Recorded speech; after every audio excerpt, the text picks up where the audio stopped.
today's St. Stanislaus College today, the School of President Ali. Mr. Clerk. Presentation of petitions, presentation of papers and reports, etc. Reports from committees, oral questions without notice, questions on notice, statements by ministers including policy statements, personal explanations, request for leave to move the adjournment of the National Assembly on definite matters of urgent public importance, motions relating to the business or sittings of the National Assembly, and move by minister, introduction of bills, public business, government's business. Before we go into committee,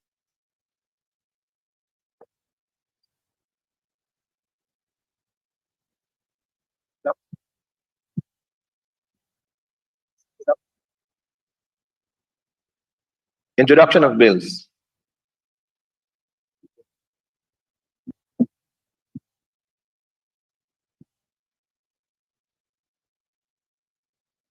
Honorable Minister of Public Works.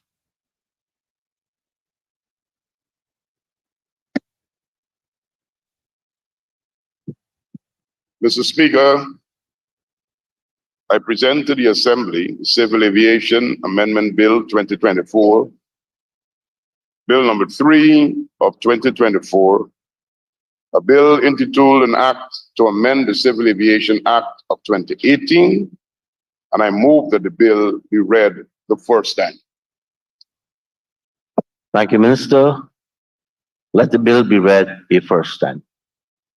Civil Aviation Amendment Bill 2024, Bill number 3 of 2024, public business, government's business. Before we go into committee, just an observation which I should have raised yesterday. Too many persons are talking on their phones while the session is going on. That's a bit disrespectful, and the volume of the telephones, please let it be on silent. There's WhatsApp. Many of you text me rather than call in, so I can't see why you can't do the same for those persons who are trying to reach you. The House will now resolve itself.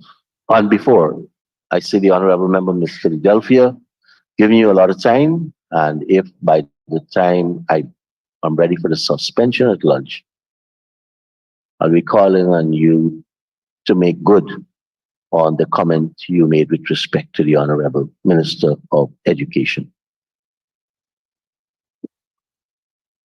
House is now in committee.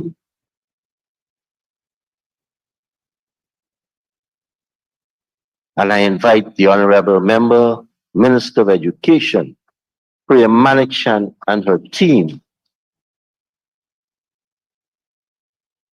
to join us as we go through Agency 40, Ministry of Education.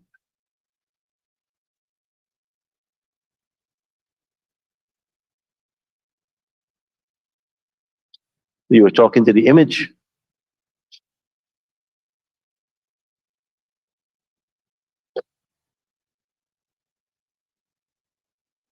Thank you, honorable members. Let me invite you to turn to pages 198 and 199.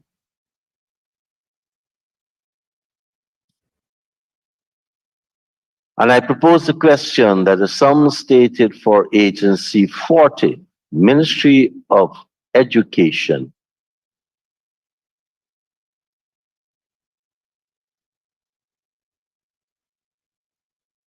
Program 401, Policy Development and Administration Current Expenditure, stands part of the estimates.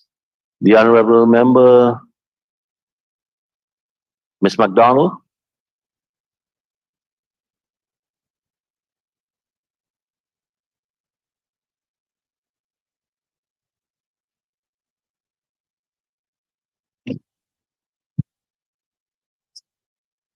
Thank you, Mr. Speaker. Let me just find these pages, please. Go ahead, Honorable Member. Mr. Speaker, on the Program 1, 401/2023. We've seen there, instead of having an increase in 2024, on the line item 6111, administrative, instead of an increase, we're recognizing that there's a decrease. And we'd be happy to have the minister share with us what was the reason for this decrease on the Honorable Minister. 111. 3 members of staff retired, the registry supervisor, the accountant, and the chief schools welfare officer, with salaries that amount to the reduction. Thank you, Minister. Honorable Member Ms. MacDonald. Mr. Speaker, on the line item 6116, contracted employees, we're seeing there, in 2023, we had 95 contracted employees. In 2024, there is 159. And we're wondering whether the minister would be kind enough to say why the increase and that huge increase, and whether it wouldn't be a good thing for us to have permanent staff rather than contracted staff. Honorable Minister. Well, I thank the member for that question. We have 64 new appointments to serve the children of Guyana. The PPPC government has always believed in giving people a choice, whether they want to be under fixed establishment or as contracted employees. And we usually heed the request of persons. I am sure you too believe in giving people a choice and not forcing them into one type of employment or another. Thank you, Minister. Honorable Member Mrs. MacDonald. Mr. Speaker, could we have the minister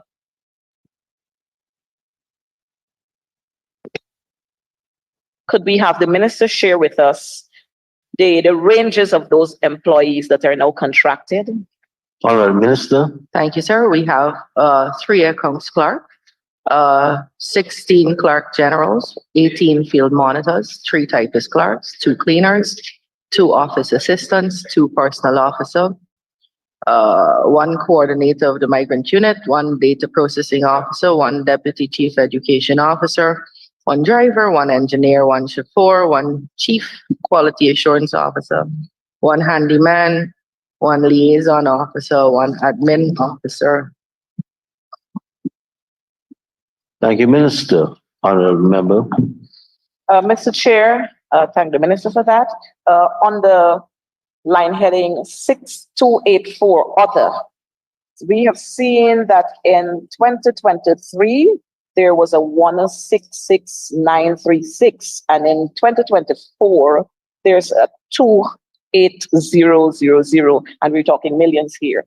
Could the minister say clearly to us what the other comprises? Honorable Minister. Yes, the country Guyana has a relationship with the World Bank that has produced great benefit to us, particularly our children over the years. One of the recommendations to us, which we find value in, is that the Ministry of Education creates an examinations unit. That examinations unit is which will the place where all matters related to exams will be dealt with. I'm happy to say that we have done that. And so this money, which was spread across various lines ordinarily, are now concentrated in one place, hence the increase. Thank you, Minister. Honorable Member. Thank you, Mr. Chair. Mr. Chair, we have on the line item 6291, national and other events. So we have other and then we have national and other events. Would the minister be kind to say to us what these other would entail? We understand national, but we would want to find out what this other entails. Honorable Minister.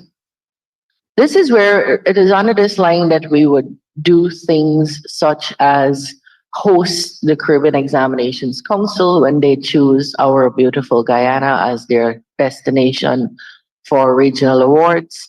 It is the line item that we would do national sports, where we have a lusty relationship with the Guyana Teachers Union and the teachers and the students across the country.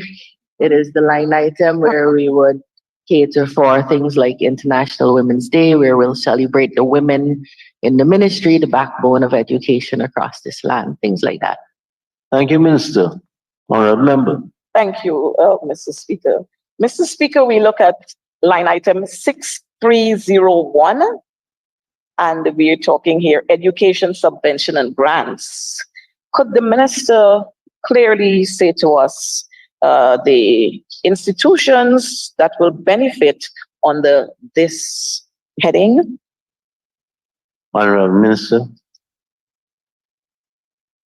The Guyana Teachers Union Will they increase gets a it? benefit Did you increase it? from the government of Guyana every year to do union business and pay teachers and so on when they have hardships, when they fall into hard times.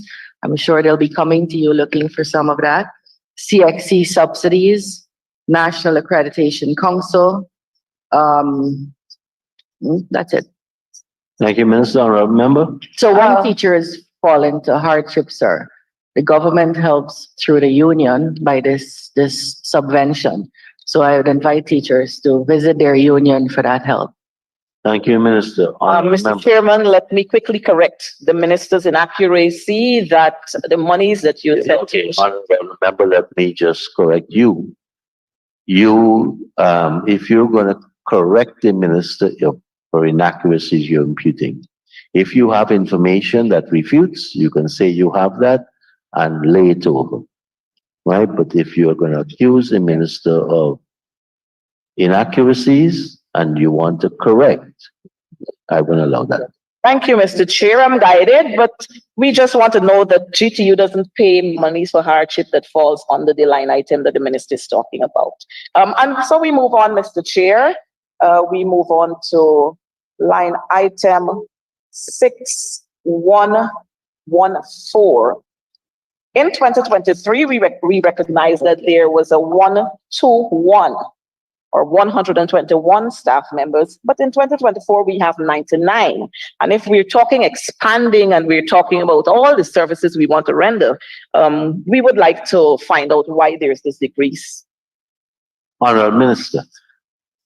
Two reasons. We have 22 resignations and we have persons moving from this line to 6116.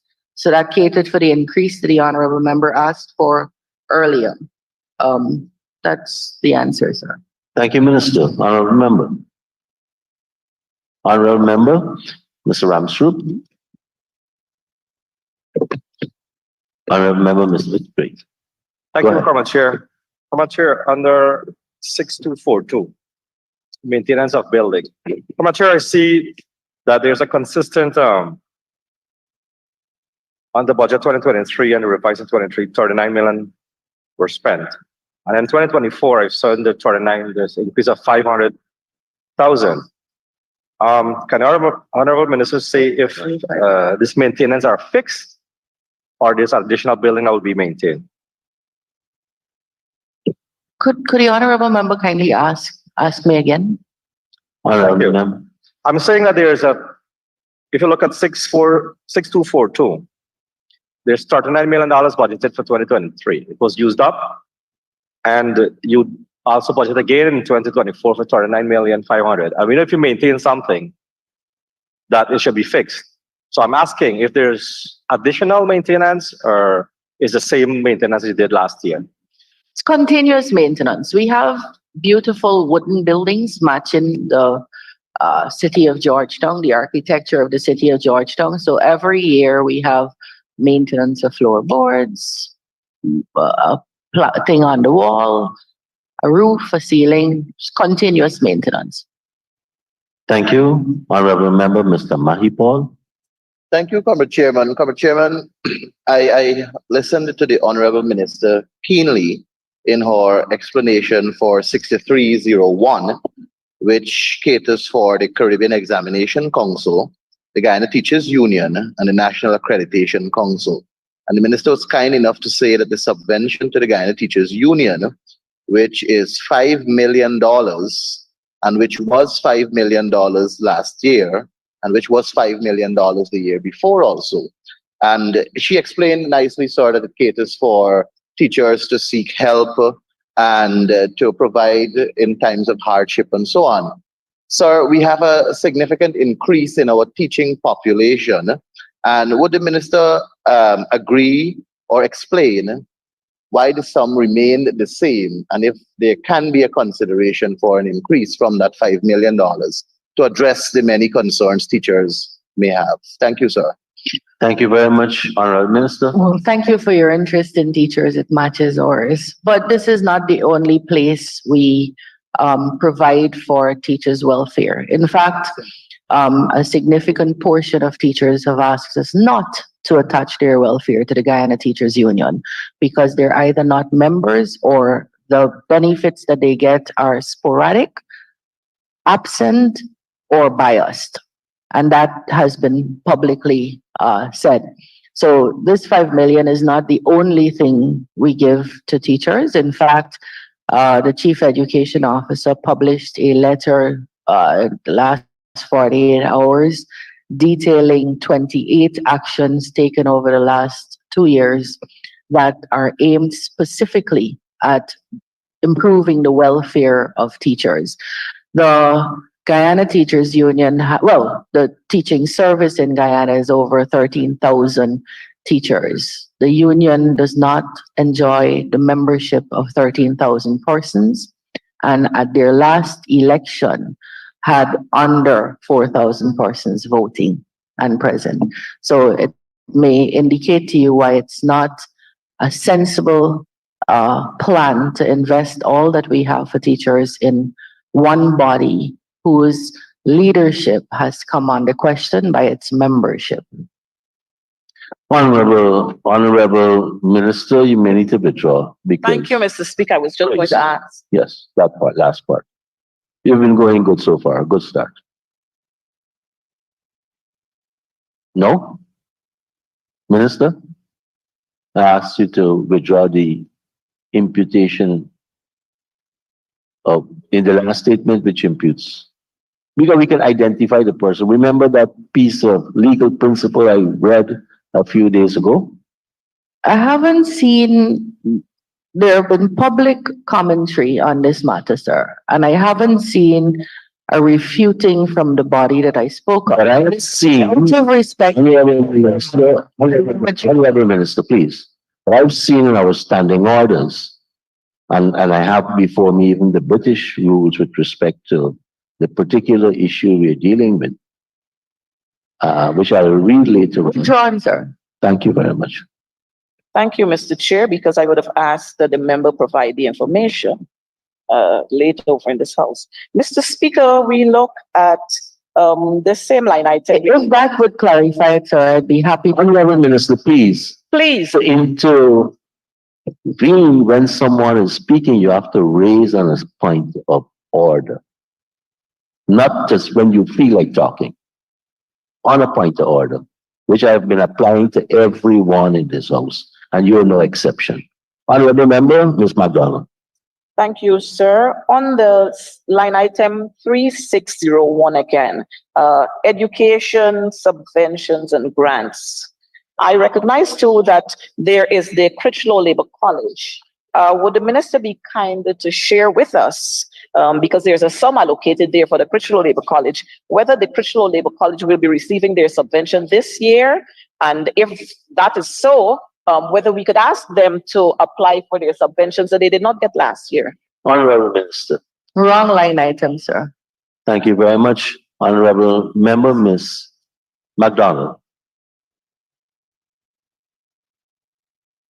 Honorable members, I now put a question that the sum stated for Program 401, Policy Development and Administration, current expenditure stands part of the estimates. Those in favor say aye. Those against say no. Ayes have it, the sum stated stands part of the estimates. Honorable members, turn to pages 200 and 201. And I propose a question that the sum stated for program 402 training and development current expenditure stands part of the estimates. Honorable Member, Ms. MacDonald. Mr. Speaker, on the line item 6112, senior technical, we've seen an increase there, a huge increase from 48 in 2023 to 121 in 2024. Would the minister be kind enough to elaborate on this for us? Honorable Minister. I'd be happy to elaborate, sir. The PPPC government of Guyana has taken a position that the only way we can change for the better output at the various levels of education, nursery, primary, secondary, as well as post-secondary, would be to train more teachers and to train them at a higher quality. Having undertaken that program, we now have, for the first time in the history of our country, 99% of our teachers trained or in training. We have raised the number of teachers who are able to train from 500 to now an indefinite amount, but what we usually see is 2,000 to 2,500 in training. This line caters for 73, the increase of 73 staff, 65 lecturer 2, 8 senior lecturers at the Serapata College of Education. And that's where they would be paid. And we're very, very happy with this program. And honorable members, there's also a standing order with respect to where information is available. So I think that is detailed in the T account 683 page also. Honorable member, Mr. Child. Thank you, Mr. Speaker. Line item 6302 training. To the Honorable Minister. Minister, how are you utilizing this year's budgetary allocation to guarantee that children in the hinterland receive the benefit of trained teachers? Honorable Minister. That's a setup question. I know. Yes, it's a very good question. I'm happy that the MP is representing the people that he has been sworn in here to represent. Hitherto this year, Mr. Speaker, we had 31 hinterland teachers being trained in from regions 1, 7, 8, and 9. We now have 1,011 teachers from regions 1, 7, 8, and 9 being trained. That means that we will have more teachers in those regions and teachers of a higher quality in those regions, improving the individual teachers' lives, the lives of each child in their classroom and their community and region as a whole. So I hope that answered the MP's question. Thank you very much, Honorable Minister. Thank you, Minister. Honorable member, Ms. MacDonald. Mr. Chair, we've seen again in 2023, clerical staff, 6114, that's the heading, clerical and office support staff, 21 to 555. Could we ask the minister to lay over that for us, please? Honorable Minister. I think I heard the question to be who this caters for. Let me ask the member to repeat. Mr. Chair, could we ask the minister to lay over who would fall, the persons who would fall under this category, and to kindly lay over the salary ratings for us? Yes, but I'd be happy to also give a range and then I'll lay it over afterwards. Thank you, Minister. Typist clerks, data processing officers, office assistants, clerk generals, receptionists, and so on. But we'd be happy to lay it over afterwards. Thank you, Minister. Honorable member. Just to follow up to that, Mr. Speaker, could the minister say to us whether these data clerks, whether they are going to be posted to schools, how many schools, regions? Thank you. Minister. So under this program, this is for CPC. This is a particular program, sir, the developmental program. But I'd be happy to tell the honorable member that it is our intention to have data processing clerks at all schools. We are now implementing and rolling out the Education Management Information System, MS, which would be a game changer in our country's education system. And to do that, we will need data processing clerks across the country in every single school. So we will be doing that shortly. Thank you very much, Honorable Minister. Honorable Member. Mr. Chair, on the line item 6281, security services. We've seen quite a jump there. Could the minister indicate to us the security services, the security providers who will be providing the security services and where? Yes, all our contracts for security services are derived from public bids that we advertise in the newspapers and for all the world to see, and that's how they're awarded. The companies are, which ones? RK Security, Hussein Security, and Atlas Security.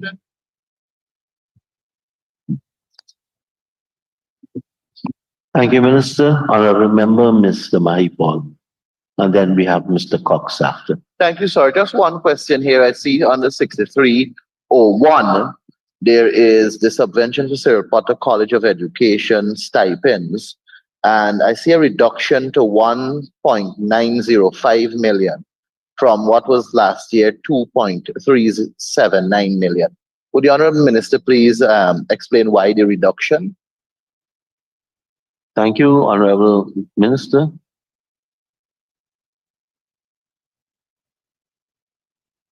So the reduction would be that we're no longer paying $12,000. So let me tell you how this is. When your party was in office, you paid $12,000 to each teacher trainee per month. What we're paying now is $104,000 to each teacher trainee per month. And so they're being paid under a different line. But I could tell you which one. Excuse me. Thank you, Minister. Under employment costs in the salary. We could sit with you afterwards and show you. Honorable Member, Mr. Mahipal. You good? Honorable Member, Mr. Cox. And then we have the Honorable Member, Ms. Ferguson. Thank you, Mr. Chair. Good morning to the Honorable Minister of Education. So Mr. Chair, line item 6112, Senior Technical. While we welcome the number of lectures for training of CPC trainees, I would like to ask the Honorable Minister if she can tell us how many of these lectures will service the training center in Mabruma, and probably by extension, Region 1. If she could also state the qualification that, remember you said earlier that you want the best, and of course you want to advance teacher training so that they can be experts in their field. So what's the qualification of these lecturers within Region 1, to be specific? So that's a really good question. Thank you for it. So the trainees from Region 1, 7, 8, and 9, many of them are coming out to Turkine. So although we are wholly online, we are not solely online because we cannot reach people in some of the regions. So these trainees are coming out to Turkine. In fact, they have begun to come out this week. And so they will benefit from the lecturers out here. Those who remain online or who can access the internet and stay online benefit from the same lecturers because we're now online. Thank you, Minister. Honorable Member, Mr. Cox. Thank you, Mr. Chair. Thank you, Honorable Minister. Just a follow-up question. I'm aware that some of those teachers are coming out to Georgetown this week. As a matter of fact, 11 of them are from the school which I taught at. I teach at Northwest Secondary School. But a large number, especially those from the riverine communities, are not so fortunate to be coming to Georgetown to access directly. So they'll still be in the region. So again, the lectures, how many will serve the Mabruma Center so that we can have equal access for those riverine teachers? So 90 trainees are coming out from Region 1. They're on their way out. I don't have at this point exactly how many will be at the Mabruma Center, unless Marty has it, but I'd be happy to lay that over with you. today. We are also doing a hybrid thing where lecturers are going into regions so that regions, both the lecturers, the local lecturers and the students could benefit from the expertise of people who have been lecturing this category of persons for a long time. So I could lay over for you today who might be going into Region 1 today. We'll be able to do it today.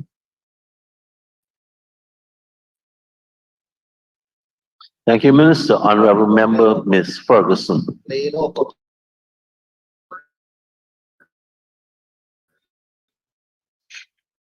Staff of the Ministry of Education. Mr. Chair, may I turn our attention? I have a follow-up to line item 6281, security services.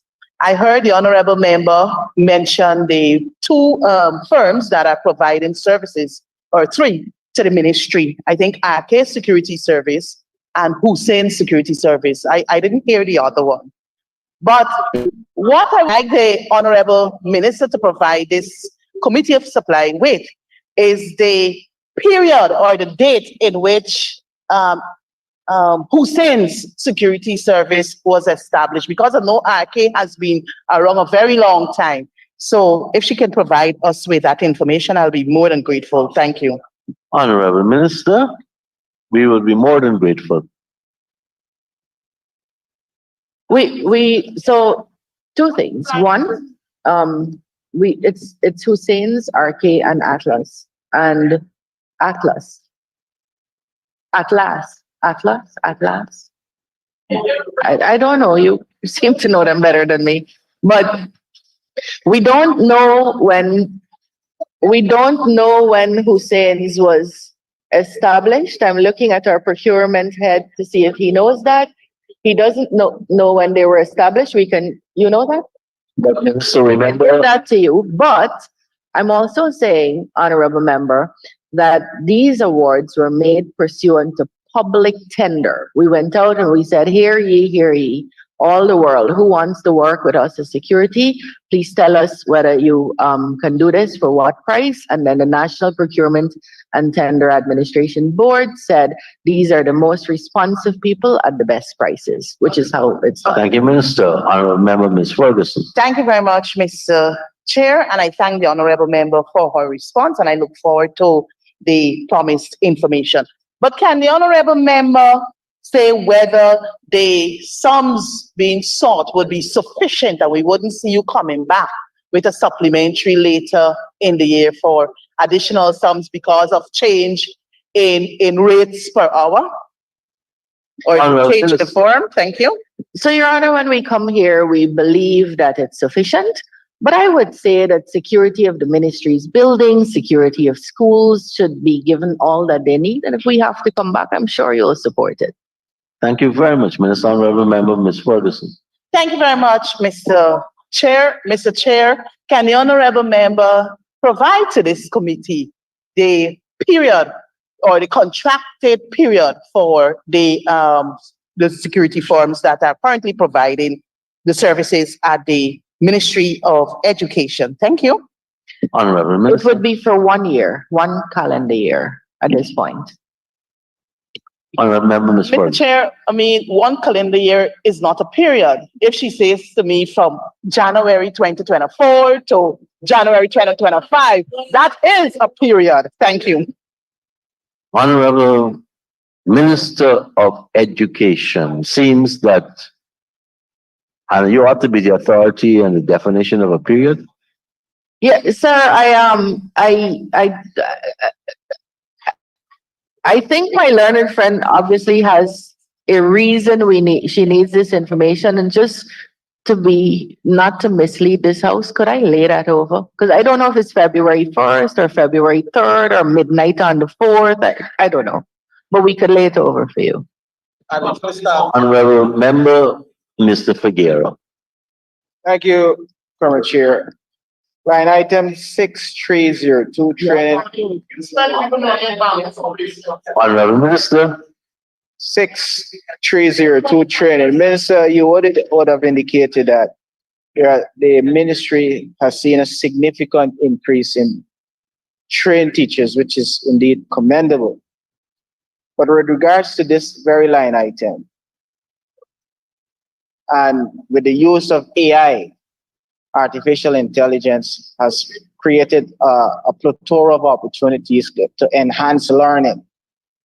Has the ministry taken consideration to use AI into the school system to help teachers better their craft in education delivery?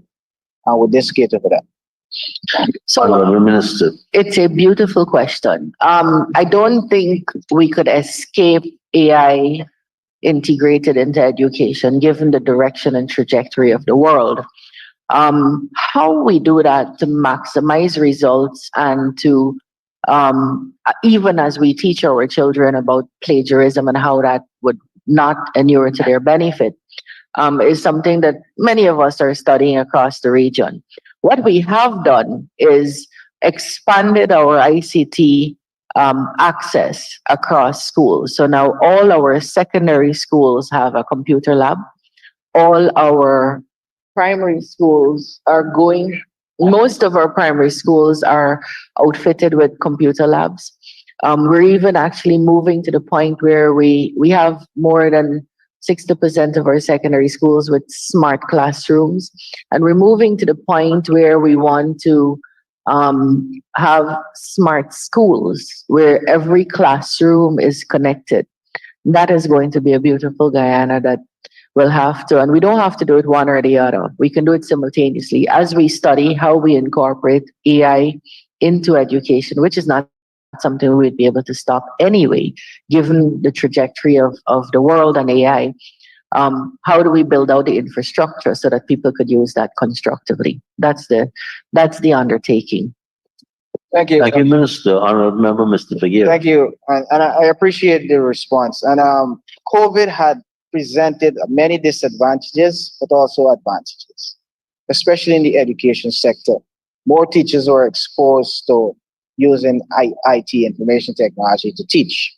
But the need for more training is still needed in the sector. So would this line item also aid in regards to continuing the IT training for a wider cross section of teaching, not only at the secondary, but as far down as the nursery level? Honorable Minister. So thank you very much. I did hear somewhere in the debate someone making a substantive part of their presentation that we were not COVID ready were it to be something we had to face again. And that is the furthest thing from the truth about the Guyana education system. In fact, we were the first country to get out back into physical face-to-face classroom. We were the first and remained in the Caribbean. We were the first and remained the only country in the Caribbean that could deliver all of our lessons from nursery to grade 9 on a channel dedicated to education, the Guyana Learning Channel. We are the first and only country in the Caribbean that has a dedicated radio station to teaching and learning. We were the best responding country in the Caribbean to something called Pro Futuro, a Spanish program where all of our teachers, 100% of our teachers, were offered training for free. Well, free to them, cost us some, in innovation and ICT. We are one of the few countries in this hemisphere that has all of our subjects in nursery, primary, and up to grade 9 as worksheets that are available online also. We have established a robust website that has where every parent, teacher, student has access to these items, all of the products that we have produced. We have written our own textbooks so that it's now cheaper for us to provide it. And we have bought textbooks from persons who wrote locally. So we now have rights to reprint. So I think Guyana, while we would never like to see the kind of shutdown we had in COVID, is easily the country in this part of the region that is best prepared for that kind of shutdown. That is never to say that we don't understand the value of a teacher in front of the classroom. Now, do we need further training? What we learned in 2020 is very different from the needs in 2021, in 2022. In 2020, we weren't talking AI. We're talking AI now in 2024 with a rapidity that is mind-boggling. So there's always need for continuous training, always need for upgrading our teachers and students and parents about what are the facilities available out there to make them competitive in the world and to make them able to access everything that is available to them on the World Wide Web. And so to answer you in one sentence, absolutely, there is need for more training. To answer you again, this budget provides for that. Thank you, Minister. Honorable Member, Mr. Figueroa. My final question, Comrade Chair. Thank you very much for your very lengthy but informative response. And in that very response, you made mention of Spanish, which has now become a part of the national calendar, national curriculum. But with regards to training, would the ministry take into consideration the geography layout of the country with regards to our neighbors and the proximity of certain regions to those neighboring countries? Like, for example, Region 10, Region 8, and Region 9 is closest to the south, Brazil. So we, even though we accept the idea of the advantages being bilingual office, we would want the Ministry of Education to also take into consideration our geography, and with the opening of the corridor, the people of Region 10, the people of Region 9, and also the people of Region 8 would be in a more advantageous position if they can speak Portuguese. Likewise, the people in Region 6 and closer to Suriname, they can benefit from understanding the language of Dutch. And Region 2 and Region 1, Spanish, which is already on the curriculum. But with this training, give serious consideration to the geography layout of the country, particularly in educating the kids, the students, in another language closest to their bordering country. Thank you. Honorable Minister. So it's again a useful contribution. Guyana started teaching, we wrote our own Portuguese book and curriculum somewhere around 2013 when I was in my previous iteration as minister. And then we went to CXC. So we started it first in this part of the region. We went to CXC and we asked them to make this a CXC subject, a CSEC subject, which they did. So we are now writing Portuguese as a subject and learning it across the secondary schools. So it was something we noted for a long time. So students have a choice of Portuguese, Spanish, French, in the academic setting in each classroom. But we've also said very publicly, and we're going to launch that soon, that in addition to having strong academic performers, which we already have, we want to see our children coming out more rounded at the secondary level. So we're going to put systems in place. We're doing that. The build out is happening right now to make sure each child is exposed at least to one sport, one foreign language, one TVET subject, one musical instrument, and a strong sense of volunteerism. At least one. They could do 10, they could do how many ever they want. And that's what we're trying to build out across secondary schools. We have not limited that to Spanish. The exposure could be Japanese, it could be Mandarin, it could be Hindi. Wherever we have lesson teachers who can give the instruction. It is true that we are training teachers across the country through EduFM, the sole radio station I was talking about, in Spanish. And we hope that 100% of our teachers would avail themselves of that training. But we are not limited to Spanish. I think the effort is to build out a population that has appreciation for for being fluent in more than one languages in this small village that we call the world. Thank you. Thank you, Minister. Honorable Member, Ms. MacDonald. Thank you, Mr. Chair. Mr. Chair, on the security services, we recognize the risk that our teachers and our learners face every day. And we notice that our security services, the security services, the allotment has been increased. Would the minister be kind enough to lay over for us security services for schools by regions and the amount of security personnel that we're going to have in the schools? Honorable Minister. Sir, this house spent all of yesterday asking the local government minister questions on regions. It continues to be an error. Honorable members of this house continue to make. The laws of Guyana provide for decentralization of the education system. The consequence of that is that the Ministry of Education does not provide for the maintenance and upkeep of regional schools, does not provide for security in regional schools. Indeed, I sat in this house and heard many questions surrounding security of regional schools yesterday. Perhaps they can help the honorable member with understanding that better. Thank you very much, Honorable Member. Ms. Veersamy. Morning, Chairman. I would like to, a few days ago in this house, sir, the issue of untrained teachers being graduated.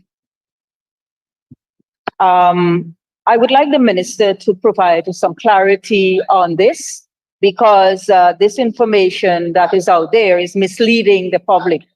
Because we are sending our children to school. Your Honorable Member, Yes. I need you to cite a line item and to frame the question in terms of. Yeah, I will do that, sir. 6302, line item 6302. Sir, I would like the minister to provide some information to this honorable house, whether teachers are actually being graduating without being qualified. Honorable Minister. So, Mr. Speaker, that is a live issue. The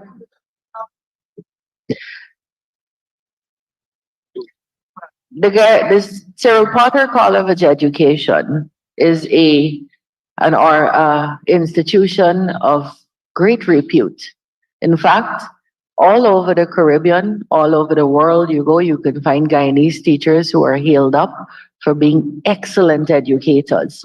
And they come out of the Cyril Potter College of Education. So we have to be very careful when we fling around those kinds of disreputable statements that would bring all of our teachers into disrepute. We did not, I am advised by the Cyril Potter College of Education that we did not graduate any teacher who did not complete the course of study as recorded in their curriculum and in their requirements for graduation. But I do look forward to the list that the honorable member is going to provide later today of any, all, or even one such teacher. And we will take the action if there's any teacher who graduated without completing their course of study, because we will not let the Cyril Potter College of Education suffer from anyone who graduates without having completed their course of study. Thank you very much, Mr. Honorable Member. Ms. McDonald. Mr. Speaker, security is indeed important. And while we understand that our security has been decentralized because they are in the regions, we have a sum that is allotted under this heading here. And since the minister is refusing to give this to Honorable Member, please. No, I'm not stopping you. Using the word refusing, she answered the question.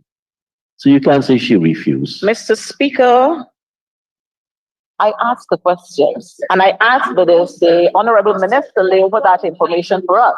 Whether you, and this is showing that there's no unity amongst the sectors. and permit me to say that, because if we can't get some information, we know, then something is wrong. Whether it has been argued yesterday, there is a sum that is allotted here today. And I don't understand why the minister can't play over for us. But I'm hoping, I know that all of Guyana. Remember, you asked a question with respect to the allocation in relation to the regions. The minister answered it. No, sir. I give you an opportunity to go back to the head to formulate another question specific to this allocation. If you don't have that, I will give the minister an opportunity to comment on your comment. Yeah, so this line item, Mr. Speaker, does not cater for schools. It caters for NSERD. It caters for CPC. This is a different program. Perhaps a member would benefit from training on how to read the budget, sir. Thank you, Minister. Honorable Member, Ms. MacDonald. Thank you, Mr. Speaker. Mr. Speaker, while we understand that the security services, if the minister had answered the question earlier when it was asked by my colleague, then there would have been no follow-up on that question. Mr. Speaker, we move to item 6292, dietary. And I recognize that there were some comments about somebody needed to stop spending a lot of money on dietary. But here we recognize that on the dietary, we've moved from 191 to 215. Could the minister say to us what this dietary entails? Honorable Minister. Yes, we are very happy. So let me be very clear, unapologetically so. We are very happy to increase money to feed the hinterland students who are coming out to stay at the dormitories here for training at the Cyril Potter College of Education. There's no reduction, sir. There is an increase of $23 million. And so, I don't know. So these are meals, sir, for our hinterland teachers who are coming out to be trained, because we love training teachers of the hinterland and feeding them well. Thank you very much, Honorable Minister. In our new CPC dorms, which have been recently rehabilitated. Thank you very much, Minister. Honorable Member, Ms. Finance. Thank you, Mr. Chair. Through you, sir, could the Honorable Minister say, and this is a follow-up on the response for line item 6302 with training. I did note the Honorable Minister say that we have currently 90 teachers coming out, traveling out to be trained and so forth on Region 1. And I know that the Honorable Charlie was asking about the other hinterland regions as well. My question to you, Honorable Minister, is whilst these teachers are out training, what is the operating system at the schools within the regions? And I ask specifically because of the situation in 2023 with students being left unattended. So has there been any revised guidelines from the ministry put forward to the schools so that when teachers are out training, the students are not left unattended? It's a question we're struggling with. So here's the thing. There's been such a dearth of training, hinterland teachers. Like I said, 30 in regions 1, 7, 8, and 9 in 2019 versus 1,011 now. That if we were to apportion and give quotas about who could come out, the place that most needs it, trained teachers, which is the hinterland, would be the place that suffers the most because they have the most untrained teachers. So the battle philosophically at central ministry is, do we continue to leave untrained teachers in the classroom as babysitters? Because I know what you're talking about. Or do we bring them out, train them, and send them back in? When do we bite the bullet? How much of this bullet should we bite? And so that's a question we are also grappling with. We have entire schools. It would have helped if more teachers had come out and been trained, even in small pieces. We have entire schools which have staff of 100% of the teachers untrained. Now, which one of those do I say, you can't come this year? You should come or you shouldn't come. So we're looking at devising ways. We have some rivers in some schools in the Barama River where we would have if we were to bring out all the untrained teachers, is everybody coming out? So how do we provide education for them in the meanwhile while these teachers train? And what is the balance? Is it better to have 2 years of untrained teachers because they came out to train, of the entire school coming out to train, or one teacher coming out? What would be the value of that one teacher going back in, and how long would we take to see the results of training? I think at this point we're leaning on the side of biting the bullet and training everybody, so that we start seeing results. And we speak of results and numbers and percentages. It's really lives we're changing. So if a child is in first form now and they have first form primary top, because those places don't have secondary schools, which is why we need to build secondary schools. You don't have a single trained teacher in your classroom. If we just do it slowly, they'll finish high school and very likely not have a single trained teacher in the classroom. If we bite the bullet now and train everybody in 2 years when they're in third form, they have all the teachers in that classroom trained. So those are some of the balances we have to struggle with. Thank you very much, Honorable Minister. Honorable Member, Ms. Finance. Thank you. Thank you for the response, Honorable Minister. And through you again, Mr. Chair. Has there been any consideration at the level of the ministry? And I want to just go back to, we did have a system in place coming out of the COVID-19 pandemic with the complete closure of schools. We did have a system in place in which students went to school on like 3 days per week and so forth. I believe that, I'm asking then, has there been consideration for these schools so that we do not have unsupervised children in the school? Because it's a really dangerous situation. And if not that, was there consideration to hire temporary teachers or to make provisions even for volunteers to go into the school, just so that we don't have classrooms with unsupervised children in that dangerous setting? No, I think I probably didn't Go ahead, articulate. Minister. Thank you, sir. I probably didn't articulate that well enough to make you comfortable. Anywhere we bring teachers out for the whole school, we are putting staff in. They're not trained teachers. So we're not leaving children unsupervised. But I thought you were making the distinction between bringing out teachers to train while we leave untrained teachers in the classroom. So there are two scenarios here. We're bringing out teachers to train. I told you we're leaning on that side. And I thought you meant we're leaving untrained teachers in the classroom. That would be true. But it's untrained people in the classroom. We are not leaving the classrooms unsupervised. In some cases, the people who are in the classrooms do not have the eligibility criteria right now to enter the college. In that case, we are upgrading and upskilling so that by the time the new teachers go in, they will be ready to come out. The newly trained teachers go in. So to be clear, Honorable Member, it is not our intention to leave a single child unsupervised in any classroom because of this strain, and that will be counterproductive to the plan. Thank you. Mr. Thank Chair. you, Minister. Honorable Member, Ms. Finance. Thank you. Thank you, Mr. Chair. Thank you for that response. I know that particularly Bardic Secondary School would be very happy to hear that, given that last year they had almost 20 teachers absent because of that.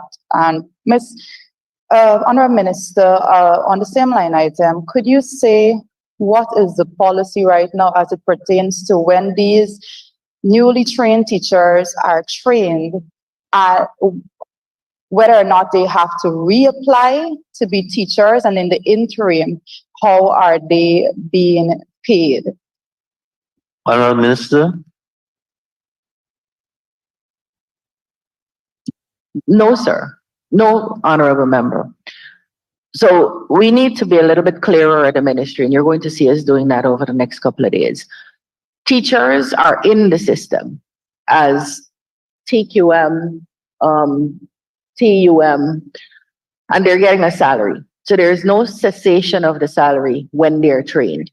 What we do is when you train, you have to upgrade now to a trained, qualified mistress or master, and your salary is upgraded. That process used to take long when it was 200 teachers. We're now giving the TSC and the school board secretariat 2,000 teachers, and they haven't yet grappled with how to do that quickly. We have to change that, and we will change that shortly. But the salary doesn't stop. The upgrade is what takes a little bit longer. It shouldn't, so we have to fix that. Honorable Minister, honorable members, I have Ms. Vera Sami polling. Honorable member, Mr. Maipol, you have a problem with me giving someone the floor? The standing orders say question period. It doesn't say question period for one side of the house. It's for all members of the house. So if you have an objection, you can bring a motion, we can debate it. That the government has no authority to ask questions during this period. Go ahead, honorable member, Ms. Vera Sami. Yeah, sir.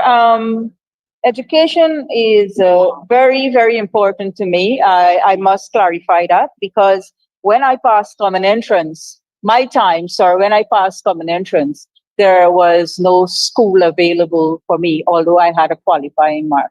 And then when my mother, who didn't know to read and write, started running behind the educational system way back in the 70s, sir, what happened is that they put me in a school way on the East Coast, and my family could not have afforded to have sent me to the school so far away. So, sir, when we come here and asking questions, all we're doing is seeking clarity. And I am fully aware that our government is doing a lot to improve the lives, the working conditions. I need you to point me to our line item and the question now. 6301. Sorry, 6301. I would like the Honorable Minister to tell this House provisions that are made under this line item for schools to be given cash grant and how that is being dispersed. Honorable Minister. Yes, sir. It's not under this line item, but I'd be happy to answer it. No, but we have to be consistent. If it's not under, here, it's not here, sir. direct the honorable members to learn the budget process and wait to ask the questions. Honorable member, Ms. Vera Sami, you have another question, you said. Honorable member, Ms. Vera Sami. Honorable member, Ms. McDonald, Ms. Maureen Philadelphia. Thank you, Chair. Good morning once again. 6302, training. Where's the list? I recognize that there are social issues at our secondary schools. And I'm also aware that the welfare department may not be that staff in order to take care of all of these. And so I'm asking if any consideration is given to this so as to have more guidance and counsel so that every secondary school will have these attached to the institution. Honorable Minister, is it catered for under the site? Wrong line item again, sir. But No. it is our policy that we will have guidance and counseling officers in every single secondary schools. And right now we have an 86 of our 116 secondary schools for the first time in the country. Where we do not have guidance and counseling officers, it is because there are none available in that part of the country who can go into the schools and do that kind of work. But this is not the line item for it. Honorable members, I know with education and training, we've had 5 budgets in this house, even for the first timers. This is the 5th budget. We had 4. And I'm very perturbed with people manufacturing questions on their feet. Prepare for your questions, because if you don't prepare, then you're going to prepare to fail and get yourself embarrassed. Honorable member, Ms. McDonald. Thank you, Mr. Chairman. Again, Mr. Chairman, under line item 6321, subsidies and contributions to local organizations. I did requests of the minister because I'm noticing there is the Critchlow Labor College there, and a sum that is stated $15,500,000. Is the Critchlow, would it be appropriate for the Critchlow Labor College to apply for that sum this year? And if that is so, is the sum for last year that was slated in the budget still available for them? There's Wrong line information item. in 4712 too. Wrong line item item, again? sir. Okay, ditto. Wrong. Honorable members, clearly, we have exhausted the question under this head that people are prepared for. I am putting the question that the sum stated for program 402, training and development current expenditure, stands part of the estimates. Those in favor say aye. Those against say no. Ayes have it, the sum stated now stands part of the estimates. Honorable members, please turn to pages 202 and 203. And I propose the question that the sum stated for program 403 nursery education current expenditure stands part of the estimates. The honorable member, Ms. McDonald. We're at nursery. Honorable member. Okay. Nursery. Program 403. Honorable members, please give the Honorable McDonald, who was prepared properly for this session. Thank you, sir. We are on the line item 6111, administrative. And we recognize that in 2023, we had 88 persons there, and in 2024, we have decrease 85. Could the minister state whether this decrease was by resignation, death, or otherwise? Minister. The decrease is due to the retirement and transfers of 3 staff, which include 2 graduated headmasters, mistresses, and transferred GSAM. Thank you very much, Minister. Honorable member, Ms. McDonald. Sir, on the line item 6113, other technical and skilled craft skills, we recognize that there has been a huge increase from 66 to 87. Would the minister be kind enough to lay that over for us? Honorable Minister, your kindness required. Well, not the names. Is the honorable member asking for the names of the 21 new trained qualified mistresses that we have employed? Yeah, but we have had a principle on naming people. So don't or do? Don't. Okay. So No, we just ask that you lay that over. lay what over? It's 21 new appointments. If I can't lay over the names, then I'll just be giving you a page that says 21 new appointments. Thank you, Madam Minister. Thank you. Honorable member, Ms. McDonald, another question. 6291, sir, we recognize national and other events. 6291, could the minister indicate what those national and other events would entail on the nursery? Honorable Minister. Yes. Mashramani Education Month, Independence, World Teachers Day, Amerindian Heritage Month, Agricultural Month. Celebration of those events.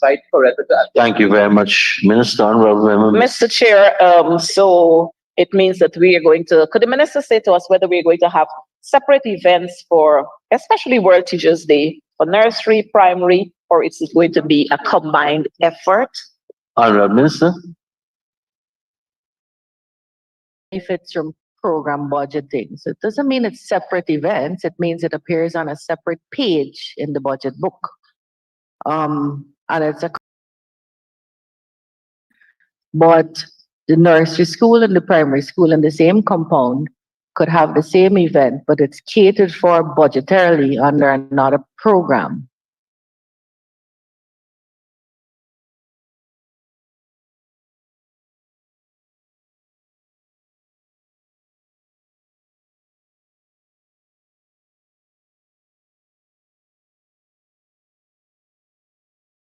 Item 6115, semi-skilled and unskilled operatives. And we've moved from 7 to 38. Could the minister share with us this huge jump and why and where they're going to be? Honorable Minister. Yes, sir. University of Guyana has established an early childhood center where it's supposed to be the model for how we teach and how we perfect our methodologies to our changing nursery population. And we've hired 31 teacher aides attached to that program, and this is where they're catered for. Thank you very much, Minister. Honorable Member, Ms. McDonald. Thank you, Madam Minister. Again, we see contracted employees. Could the minister share with us? We're moving from 90 to 110. Could the minister share with us? Yes, Honorable Minister. happy to, Your Honor. 20 newly appointed sweeper cleaners will be catered for under this line, who have chosen contractual employment so that they could get their gratuity and pension upfront. I am happy that the minister is saying to us that sweeper cleaners are some of the persons who are going to be employed there. And I'm hoping that we'll have sweeper cleaners in every school and we wouldn't have teachers teaching sweeping schools. Mr. Chair, we recognize on the line item 6113. 6113. No, we did that one already. Sorry. On the line item, dietary again, Mr. Chair, but I'll forego that question. I'll forego that one, Mr. Chair. Honorable Minister. I'll send it to you.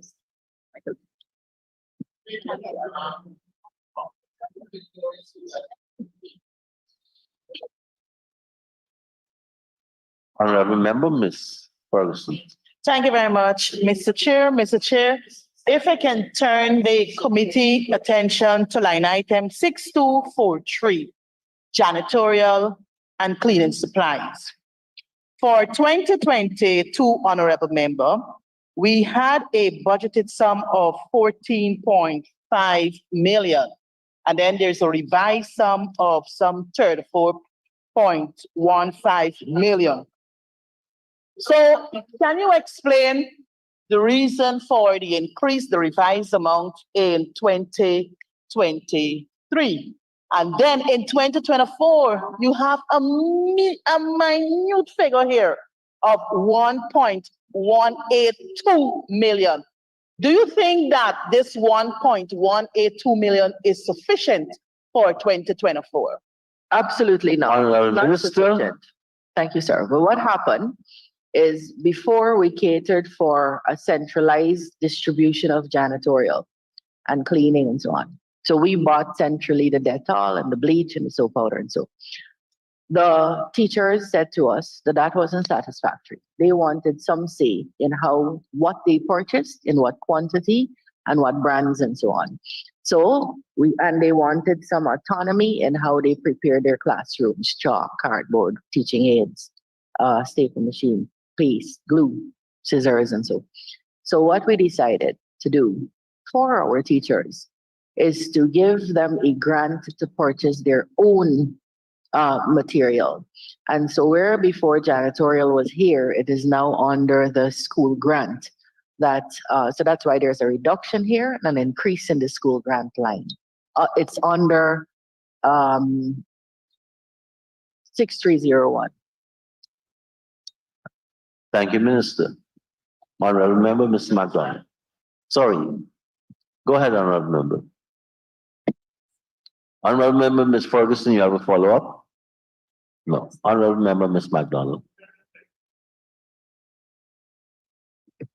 Sir, on the line item 6224, print and non-print materials. We recognize that in 2024, there has been a decrease. Could the minister share with us why the reason for this? Honorable Minister. There's no decrease here, sir.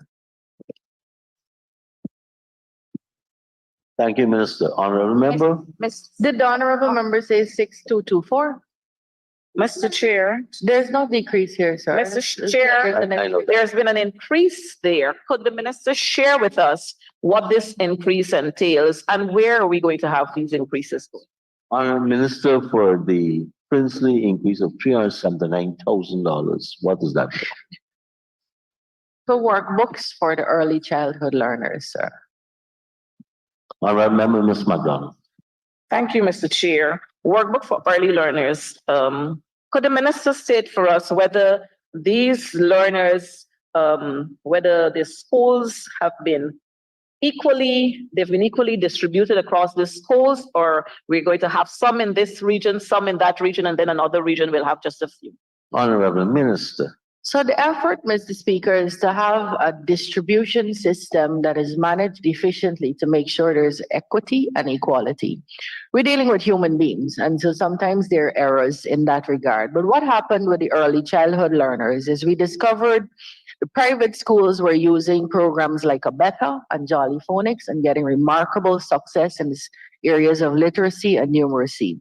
The country at that time, circa 2013, couldn't afford Abeka and Jolly Phonics. A Jolly Phonics in that time was about $56,000. And I know that because I priced it at Austin's. So what we did, sir, was what we do in the PPPC. We innovated. We sat down and we wrote our own reader and workbook called the Roraima Readers. So we have a reader, we have a workbook, and we've seen remarkable successes from those. And it is those books that we will be buying, complemented by other books recommended by experts to distribute across the regions. We don't give one region over and above another. We try very hard to make sure that every region gets the same thing. If there are errors, we'd be happy to receive where there are shortages, and we have asked schools for those, and we will meet those shortages. If the honorable member in her walkabouts finds out that any school doesn't have something, she should get that information to us, and we'd be happy to replenish. Thank you, Minister. Honourable Member Ms. McDonald. Thank you, Chair. And of course, we'll be happy to help like we've been doing all along. Mr. Chair, line item 6283, which deals with cleaning and extermination services. We've seen a decrease in 2024. Is this an indication that we no longer need to have cleaning and extermination services being done in schools or other educational facilities? Honourable Minister. Sir, there's no decrease here.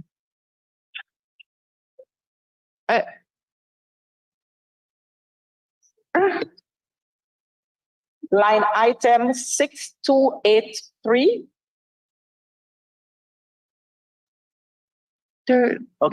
Clearly. There's no decrease here, sir. So we had two line items cited, 6283 and 6284. And when I check my page, unless we're having a Mahi-Paul moment, it says increases in both, right? On neither line item is there a decrease, sir. Yeah. That's what I'm saying. Honourable Member Ms. McDonald. Honourable Member, I think we are now manufacturing questions. So let's put a question that the sum stated for program 403, nursery education current, stands part of the estimates. Those in favor say aye.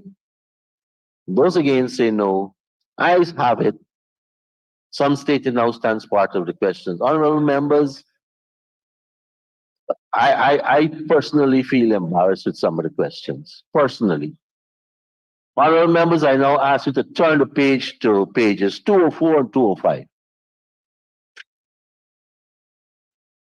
And I propose the question that the sum stated for program 404, primary education, current expenditure stands part of the estimates.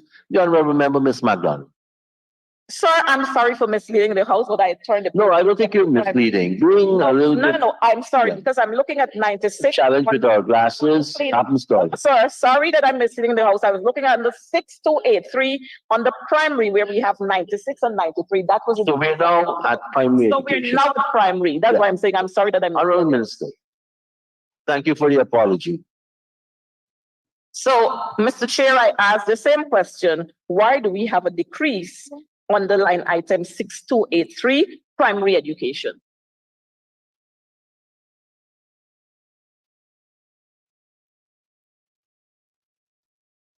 Honourable Minister. There's a decrease by $3 million, sir. And we believe this is going to work for the cleaning and extermination. It's a $3 million decrease, Mr. Speaker. Thank you, Minister. Honorable Member, Ms. MacDonald. Sir, we're just trying to find out why we're having that decrease of $3 million, because we're dealing here with cleaning and extermination services. Why we're having that decrease? Is it that we don't have much cleaning to do? Honorable Minister. So there's a decrease over budget, but there's an increase in how much we spent. Sorry, there's an increase in budget, but a decrease in how much we spent. Mr. Speaker, this is cleaning and extermination. We're giving schools grants. We suspect, we hope, that many of these things that we had to grandfather in will allow schools some autonomy to do these things in their time, at their speed, to their quality. And so we believe this is going to do it. It's a reduction of $3 million. We don't believe it's going to hurt us. That's the explanation. Thank you very much, Minister. Thank you, Mr. Member Chair, and MacDonald. I would suspect that we're manufacturing some answers now. But Mr. Chair, on the line item 6111, we've seen a huge leap there from 261 on the administrative to 286. Would the minister be kind to share with us that increase? Honorable Minister.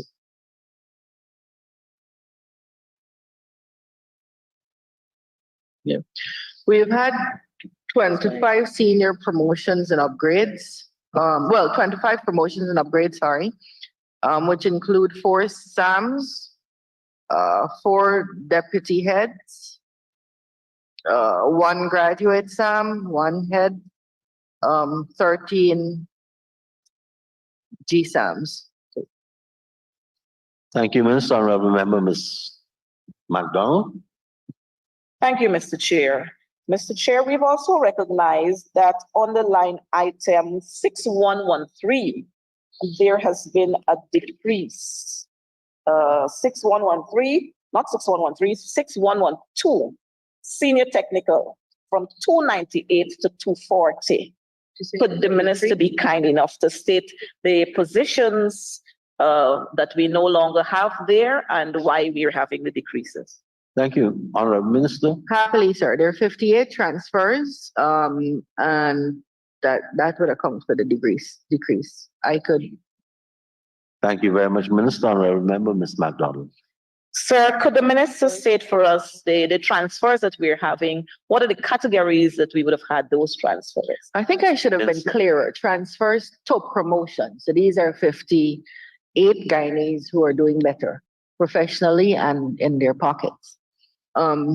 There are 6 trained graduate masters and mistresses, 33 assistant master mistresses, 2 trained graduate master mistresses, 4 assistant master mistresses, 13 assistant master mistresses.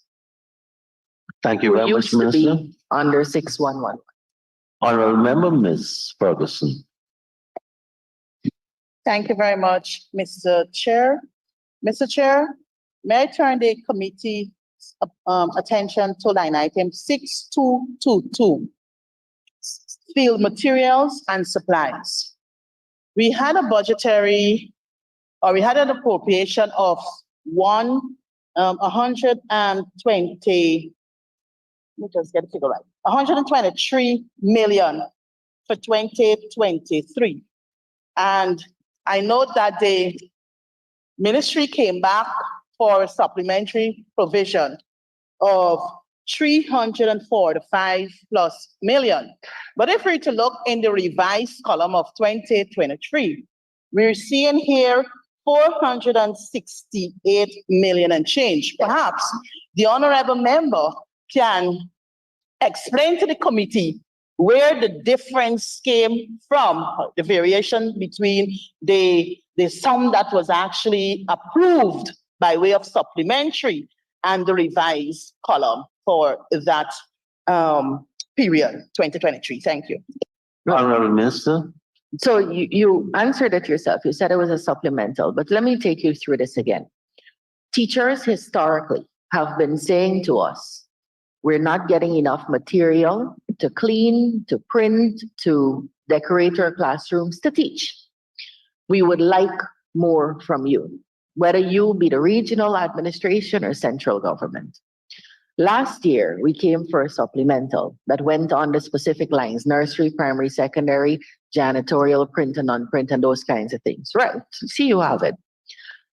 And we gave it to the schools, and so that teachers could have the materials they sought, as well as be relieved in their pockets from spending on our children. What teachers have said to us is that it didn't work out the way we intended last year, because some school administrations didn't give the teachers, some of them didn't allow them to buy what they wanted, and so on. So this year, we're doing it differently. We're giving the school a sum for the school, and we're giving each teacher what amount is for her as per the number of children in her classroom to determine by herself what it is she wants, of course, with parameters about what can be bought. So what you see as a reduction here, you will see an increase in 6301 because it's been done on the subvention and grants. Now, you'll remember one of the complaints last year is we gave a teacher this money. And I see someone clipped out a piece of what I said and misusing that to say that I said teachers had this in the pocket. What I said, and which I continue to say, is if teachers don't have to come out of pocket to buy chalk and cardboard and markers, then they have more disposable income from their salaries and other earnings in their pockets because they didn't have to spend on teaching material. So what we're doing this year is putting it on the subventions and grants so that teachers have more latitude in what they can buy, and they're not limited by the things that can be bought under these lines. Thank you, Minister. Honorable Member, Ms. MacDonald. Ms. Ferguson. Thank you very much, Mr. Chair. Mr. Chair, I respect the honorable member comment, but I think she veered off a bit because my question doesn't surround the decrease for 2024. What I'm saying, honorable member, is that in 2023, we approved 123 million, right? Good. You came back by way of supplementary for 345 million plus. But what I note in the revised column for 2023, 468 million was actually spent as against what was approved as way of supplementary provision. Can you explain where the difference came between the 365 and the 468? That is what I want, honorable member. I'm not questioning the request for 2024. So 345 was the supplemental. 123 was the budget. When we add 345 to 123, we get the 468 in the revised budget there that we spent, right? Honorable Member, Ms. Philadelphia, you had a question earlier. I saw your mic came on and off.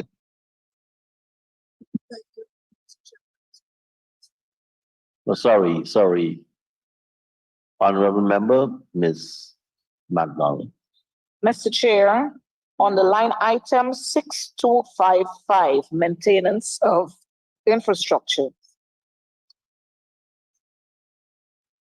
Maintenance of infrastructure. Could the minister share with us the sums that we're having there and the huge, that jump that we're having there?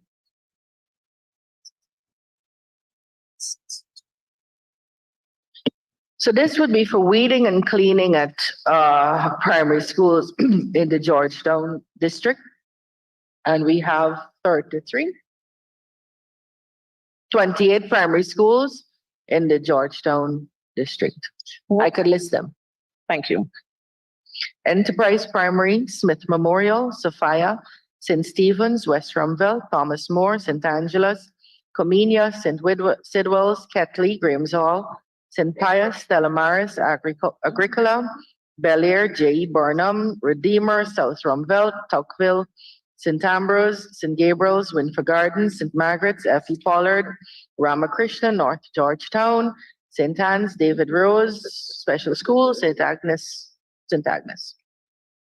And that would be 28 schools. Thank you, Honorable Member Ms. McDonald. Thank you, Honorable Minister, for going all the way down rather than laying that over for us. But Mr. Chairman, we would want to ask on the 6242, maintenance of buildings, 6242. Could the minister clearly say to us buildings? Which are the buildings we are referring to? It would be the maintenance of those buildings or those schools that I just called, sir. And I didn't list it to waste time. I was asked to list it by the honorable member. Honorable Member Ms. McDonald. Thank you, Mr. Speaker.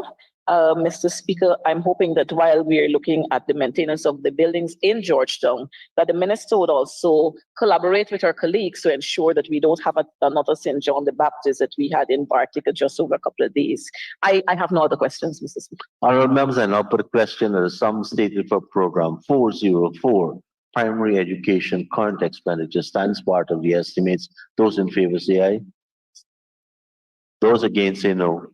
Ayes have it, the sum stated now stands part of the estimates.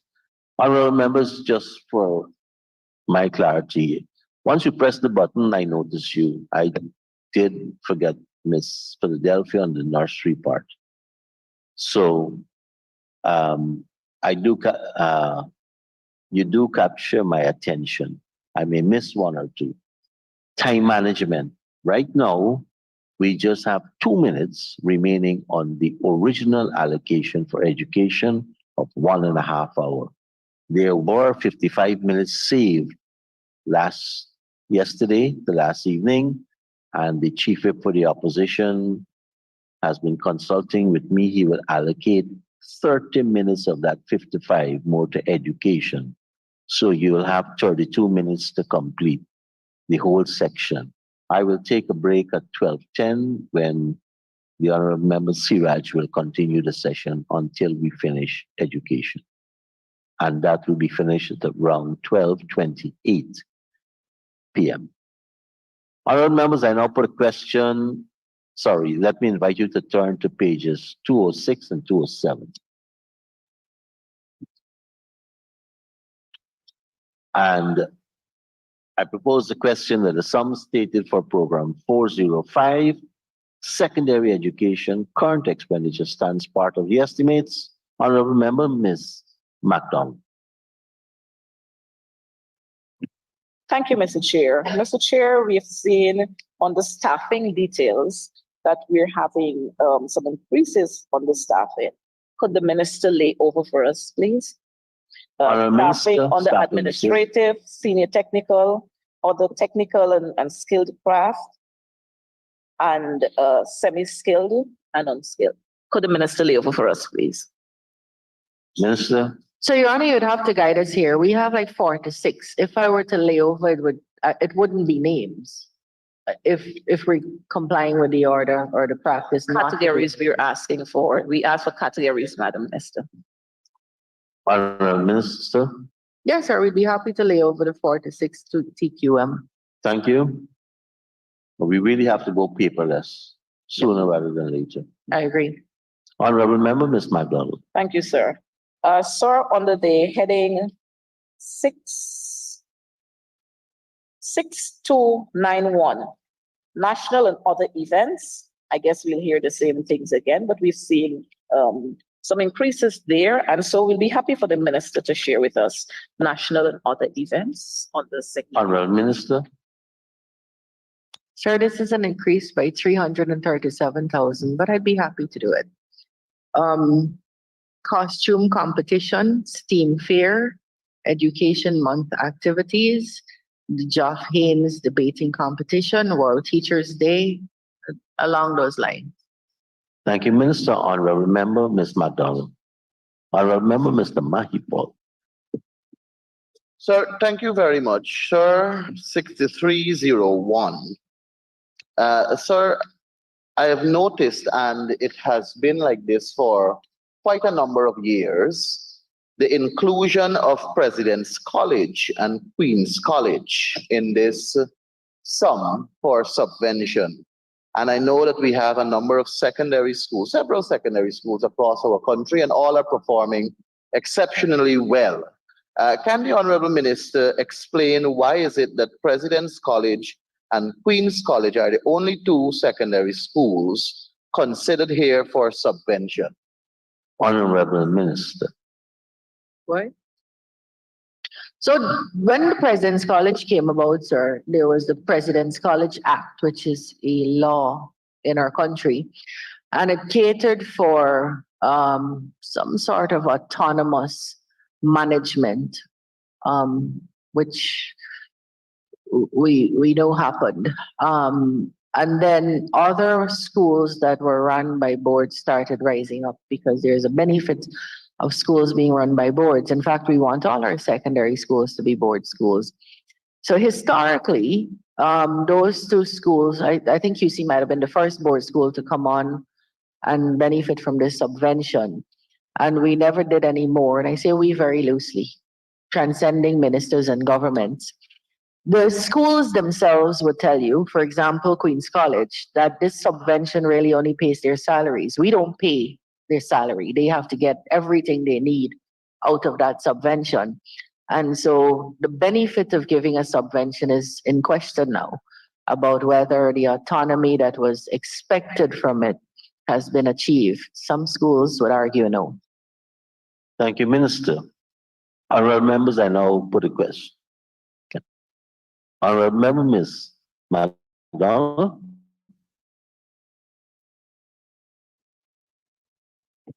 Thank you, Mr. Chair. Mr. Chair, on the line item 6255, maintenance of other infrastructure. Could the minister share with us the schools that would fall under that item? Honorable Minister. That would be 33 secondary schools and 5 practical instruction centers. They are coming. You want me to lay it over, or you want me to? I'd be happy to have you lay it over. Thank you, sir. I'd be happy to lay it over. Thank you, Minister. Honorable member. Honorable members, I now put a question that the sum stated for program 405, secondary education, current expenditure stands part of the estimates. Those in favor say aye. Those against say no. Ayes have it. The sum stated now stands part of the estimates. Honorable members, please turn to pages 208 and 209.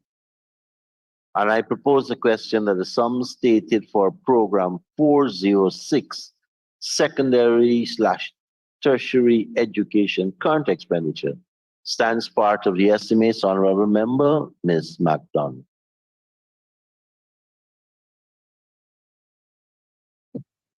Sir, I prefer not to ask any questions under this heading. Honorable members, I now put a question that the sum stated for program 406, post-secondary/tertiary education current expenditure, stands part of the estimates. Those in favor say aye. Those against say no. Ayes have it. The sum stated now stands part of the estimates. Can we turn to page 509 and 510?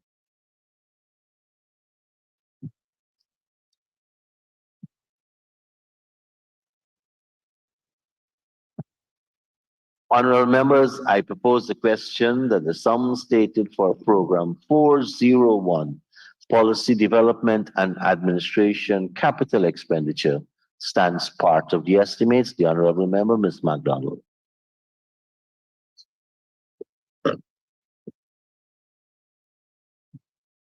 Sir, on the line item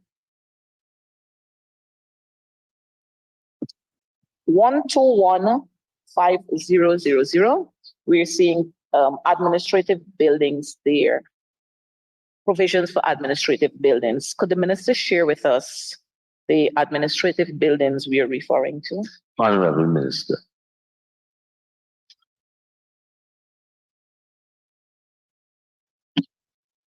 UNESCO, the book distribution unit, the MOE annex.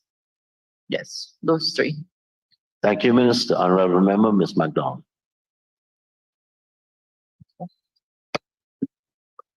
Mr. Chairman, we're looking at line item project 4. We're looking at, oh, yes, that's what I'm giving you the project code. 2610200, and it talks about technical assistance, provision for education sector reform initiatives. Could the minister share with this house? Honorable Minister. Did the honorable members, what is the project code, sir? We didn't hear that. I don't think it was given.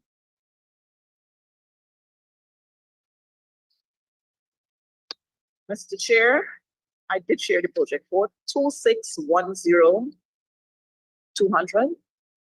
Technical assistance, education sector, an allocation of 820 Sharon, million. better come and sit this side. Might be good. Sit there. Sit. No, sit there. Sit there. Sit there. Oh, so I'm happy to say that Guyana is now a director on the Global Partnership for Education. I have the great Congratulations. privilege of serving on that board, to and for our children globally, of course. This is a grant from the GPE. We've benefited repeatedly from this partnership with the Global Partnership for Education. And this is a grant for various consultancies and technical assistance across the sector. Thank you, Minister. Honorable Member, Ms. McDonald. Mr. Chair, project code 2607100, and we're looking at furniture and equipment. Would the minister be kind to say to us, it deals with purchasing of furniture and equipment. Could the minister say to us, what are some of these equipment we're talking about? And could the minister indicate where these equipment are going to be distributed? Yes, please. This would be the MISU, that's our computer department, the DPS's department, the EPMU, our education planning department, the hinterland education department, procurement office, national accreditation office, exams, school support, breakfast program. Thank you, Honorable Minister. Honorable Member McDonald. Thank you, Ms. Ferguson. Thank you very much, Mr. Chair. Mr. Chair, if I'm to take, the committee attention back to project code 1,215,000 administrative buildings. Madam Minister, I note we have 40.6 million to be expended for this year. Earlier in your response to my colleague, you made mention about the UNESCO building and I think another building that I can't recall at this moment. But would you be kind enough to provide us a disaggregation, right, from this 40 million to take care of the projects you intend to do under this particular project code? Thank you. Yes, so we're extending. Thank you, Honorable Member, Honorable Minister. Thank you, sir. We're extending the bond at the book distribution unit. We're buying so many books to the benefit of our children right now that we don't have space to put them. They're coming in so quick and we can't get them out fast enough. So we have to actually extend this. And we want to make sure we could replenish anytime a book is needed. So we have to get storage space. So that is $23 million. The construction of a concrete walkway at BDU for $3 million. Construction of a parking area at BDU for $2 million. The UNESCO building, $5 million. And the ministry's annex 1.8. And then the upgrading of a power distribution system, 21 breakdown for 5.6. That's it, the disaggregation. Thank you, Honorable Minister. Honorable Ms. McDonald. Thank you, Chair. Going again to administrative, to furniture and equipment. I'm not sure if I heard the minister listed schools under that one, but if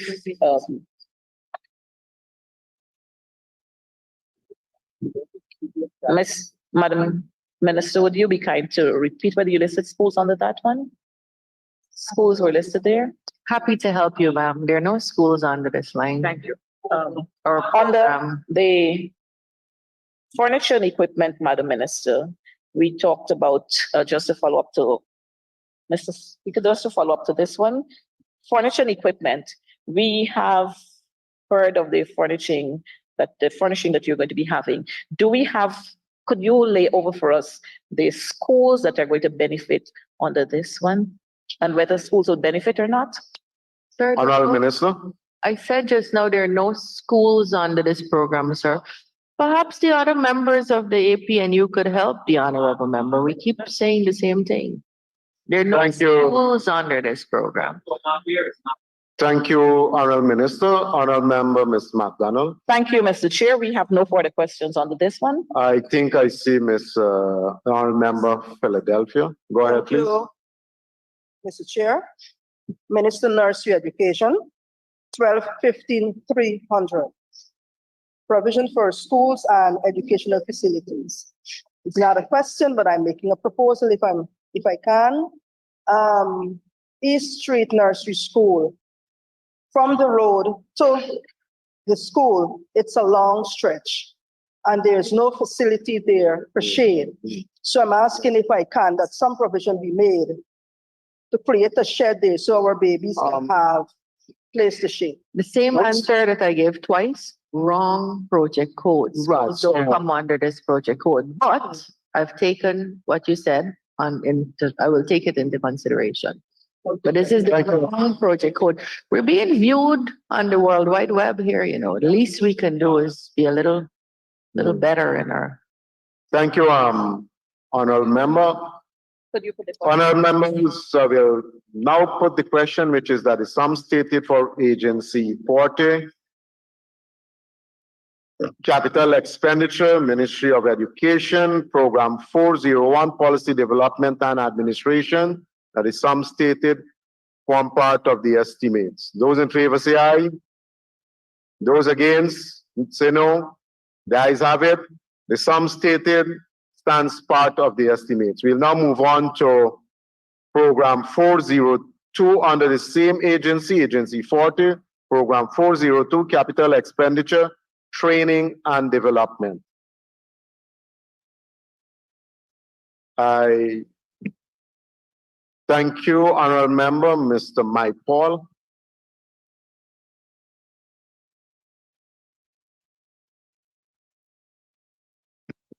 Sir, I turn your attention to Project Code 12-15-100. The provision for the upgrading of facilities, furniture, equipment, and payment of retention. And sir, I am guided here that it is also catering for the completion of a kitchen and dormitory. Is this within the same complex of this teachers training complex that you're constructing kitchen and a dormitory? And also when you say payment of retention, is it payment for retention of projects that have been completed within this complex or projects to be completed within this complex? Thank you, Honorable Member. Honorable Minister. Right. So this is a spanking new kitchen for the many trainees at the CPC. I went myself. I was very pleased with the progress, and it's now, I'm told, completed. And this is for retention for projects completed. Thank you. We rebuilt, rehabilitated the entire upstairs and downstairs of the female dorms. Thank you, Honorable Minister. Honorable Member, Mr. Mike. So for my own clarity, there are a series of or several contracts for the completion of this complex. Honorable Minister. Yes, a kitchen and the female dorms. Thank you, Honorable Minister. Mr. Mike Paul, you have a follow-up? Yes, sir. The kitchen and the female dorms are two contracts. And the total sum for this project is $204,066,000. And I also see rehabilitation of internal drainage network. I'm wondering if that falls within the same contract for this kitchen and dormitory. No, sir. This is a new contract. That will be a new contract. Thank you. Okay, so the sum caters for multiple contracts. Multiple. Good. Exactly. So can the Honorable Minister say to us the contracting form that is associated with the various contracts in this sum of money, the start date for the projects within the complex? Because if I'm guided correctly, sir, it's one complex, but there are multiple contracts for multiple projects within this one complex. Well, the rehabilitation of the internal drainage has not been awarded as yet. It will go to public tender. And I heard you saying multiple contracts on one complex. They are distinctly different jobs that went to public tender Yes. also. So there's no splitting of anything here. Thank you, Honorable Minister. Honorable Member, Mr. Maipol. Thank you, sir. I am well guided. The complex is the entire place. And in this complex, you will have a building for a kitchen. Then you will have another building, which is the dormitory. Then you will have, of course, the internal drain and the network for the complex to be drained properly. And then you also have to provide furniture and equipment for the various buildings within the complex. And for ease of reference, I would say, sir, the University of Guyana is a complex, but it has multiple buildings. So these different contracts for these different constructions within that complex, they must have a start date and a finish date and a contracted sum. So for the kitchen, for example, who's the contracting firm? What is the contracted sum? Start date, finish date. And if the Honorable Minister is kind enough, sir, to lay over the details surrounding it, that will be greatly appreciated. So Thank you, Honorable Member. Go ahead, please, Minister. the contracting firm is the Digiris Engineering and Construction, DIGIRIS. That's for the kitchen. The start date is September 2023 to December 2023. For the rehab of the female dormitory, it's Mohabir's Construction. Start date is December 2023 to February 2024. And the walkway and science lab is VB Elite. The start date is September 23 to December 23. Thank you, Honorable Minister. The contract sum. Contract sum for the Yes, three for the components. kitchen, it's 3.7. For the kitchen, it's 7.715. For the walkway and the lab, it's 3.756,600. And for the dormitory, it's 31,003,000. Thank you, Honorable Minister. Honorable Member, Mr. Maipol. Thank you, sir. Sir, for the dormitory, can the Honorable Minister say if the specifications will be in keeping with the standards that the government has now accepted for school dormitories across the country? If this dormitory that caters for teachers will also have the same consideration in terms of fire prevention, equipment, and all the other aspects surrounding protection of our lives. Thank you very much, Honorable Member. Honorable Member, Minister. This dormitory can't be measured against the report and the recommendations for school dormitories because there are different requirements. For example, these are adults. They don't need a dorm parent, and there would be no dorm parent. After we finish this dormitory, we are going to invite the fire service to come in and make sure the fire fighting and fire prevention and alarm system is in place to their liking because we have put it in place. But yes, we are trying to change out the culture in the country, one that we all live with right now, to make sure that when we're planning buildings, that they do cater for, at an international standard, for both fire prevention, warning, and fighting equipment and tools. Thank you, Honorable Minister. Honorable Mr. Mike Paul. Thank you, sir. I had no intention of rising again, but I heard a heckle about my Paul when the Honorable Minister said that these are adults and they don't necessarily need dorm parents. May I say to the Honorable Minister, with your gracious permission, sir, that the dorm parent is not only intended to supervise the occupants, but also to ensure that the premises is being protected and not destroyed. And that is why, sir, we have dorm parents for adult students at the University of Guyana at the Dennis Irvine Hall of Residence, the NBS Hall of Residence, and the Bihari Hall of Residence, because the intention is to ensure that the property is protected and maintained in such a way that it can cater for the other generation. Thank you very much, Honorable Member. I recognize Honorable Member. No, sir, if I could. Honorable Minister. Dorm parent is a term of art. It's not something out of your imagination, and it has specific TORs. In the report, there is a ratio of dorm parent to children. I think perhaps, Honorable Member, what you were describing was a maintenance kind of person, a dorm manager.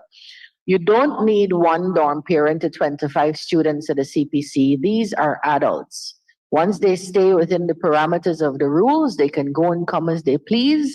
They can read as late as they want. They could stay up all night. So there's a very different thing between a dorm parent and a manager of the facilities of the dorm. You're talking about a facilities manager. You may have been calling it in your life a dorm parent, but that's not what it is. Thank you, Honorable Minister. Honorable Member, Ms. Ferguson. Thank you very much, Mr. Chair. Mr. Chair, if the Honorable Minister would indulge me, can she point me where under the Ministry of Education I can find the monies for the Because We Care program? Can you point the minister to a particular code? So Minister? that is recurrent, sir. So we passed that already. A long time ago. But I'd be happy to tell you, Honor, it's you, and I like you a lot. We're now in capital. We're in the wrong place for it. We passed it in the nursery, secondary, primary. Honorable Member, Honorable Minister, if I may, on that note, I will now put the question, which is that the sum stated for Agency 40, Ministry of Education, Program 402, Training and Development, that is sum stated, stands part of the estimates. Those in favor say aye. Those against say no. The ayes have it. The sum stated stands part of the estimates. I will now propose that for the same agency, Agency 40, I will now propose that the sum stated under Program 403, Nursery Education, Capital Expenditure, form part of the estimate. I will now put the question, which is that the sum stated for Agency 40, Ministry of Education, Program 403, Capital Expenditure, Nursery Education, stands part of the estimates. Those in favor say aye. Those against say no. The ayes have it. The sum stated stands part of the estimates. I will now propose for Agency 40, Capital Expenditure, Program 404, Primary Education, that is sum stated therein, stands part of the estimates. I will now put Honorable Member, Mr. Mike Paul. So primary education, and the project code is 12-15-400.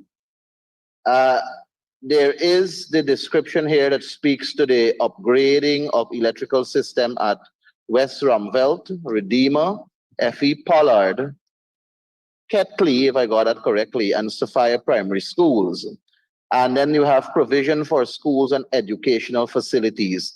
Would the Honorable Minister be kind enough to say what is the sum that is there for provision for schools and educational facilities, and expand some more to tell us which schools and which educational facilities? Because, sir, these are capital projects, and I'm sure that the design for whatever has to be done that would have capped the sum for this project code is already in, and the work only has to go now to tendering and the procurement process for execution. Thank you very much, Honorable Member. Honorable Minister. So $50 million for the schools you mentioned, West Rumvelt, Redeemer, F.E. Pollard, Ketley, and Sophia, and the remaining balance to other schools. Thank you, Honorable Minister. Honorable Member, Mr. Michael. So the remaining balance cannot be for the other schools when we have here payment of retention. So some, I'm sure, is allocated for the payment of retention. Yes, sorry, I thought you wanted to know specifically regarding works. Thank you, Honorable Minister. I will now put the question, which is that the sum for the retention will be helpful, so I will know how much is actually going to the other schools. Thank you, Honorable Member, Mr. Michael. Honorable Minister.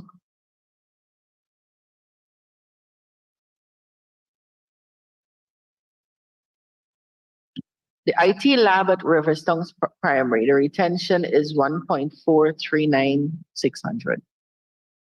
Thank you, Honorable Minister. There's another retention here for the living quarters at Baitoon, teachers' living quarters at Baitoon, and the retention is 381,850. Thank you, Honorable Minister. Honorable members, I will now put the question, which is Honorable Member Ms. McDonald. We Mr. have Chair. 3 more minutes. Go ahead, please. Mr. Chair, on the 2607-400 school furniture and equipment, we have a sum of $80 million allocated. Could the minister share with us on the and it talks about purchase of furniture and equipment? Thank you, Honorable Member. Honorable Minister. This is a provision for the Assistant Chief Education Officer Primary and for the Department of Georgetown, as well as for primary schools in and around Georgetown. I could give you what it is. We're buying disaggregated. Thank you, Honorable Minister. I will now put the question, which is that the sum stated for Agency 40, Ministry of Education, Program 404, Primary Education, Capital Expenditure, and the sum stands part of the estimates. Those in favor say aye. Those against say no. The ayes have it. The sum stands part of the estimates. I'll direct members' attention now to Agent Program 405 under the same agency, Agency 40, Secondary Education, Capital Expenditure, and I propose that the sum stated therein stands part of the estimates. I will now put Honorable Member Mr. Cox. Thank you, Mr. Chair. Mr. Chair, on the secondary schools, I recognize that the completion of Northwest Secondary School is catered for under this project code. While we are eagerly awaiting the completion of this secondary school for obvious reasons, could the Honorable Minister state the percentage of the completion of this school, which was awarded sometime last year and is expected to be completed, well, it was reported to be completed within 14 months. Could the Honorable Minister also state the completion date of this school and when it's likely to be? Thank you, Honorable Member. Mr. Cox, Honorable Minister. Yes, please, Your Honor. We're very glad to say that we hope that by the end of mid next year, we're going to have universal secondary education in Region 1. Currently, Currently in Region 1, we're building the Northwest Secondary, Hosururu Secondary, Quibana Secondary, and this year we're going to be starting the Waramuri Secondary. This project is at this point 70% completed. The roof is 90% completed, and they'll start finishing works soon. We expect to get this by the revised end date, which is June 2024. Thank you, Honourable Minister. Honourable members, I will now, Honourable Member, Ms. Ferguson. Thank you very much, Mr. Chair. Mr. Chair, We'll take this last question under this program.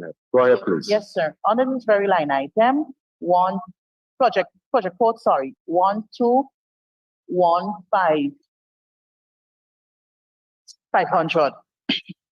I note in the project code that project file number 175, honorable member. There are three descriptions here. The last one speaks to provision for secondary schools and educational facilities. Can you say from this provision, what is, whether you have sums there for the completion of the northern block at the East Rumpelt Secondary School? And my second question to you is whether there's any provision in this sum to take care of any works at the West Rumpelt Secondary School. You know, I don't know if you are aware, honorable member, but the school is a very small school, and the administrators, they have been complaining. So, Thank you, honourable member. Honourable Minister. Well, to start from the end, we don't have a West Rumpelt Secondary.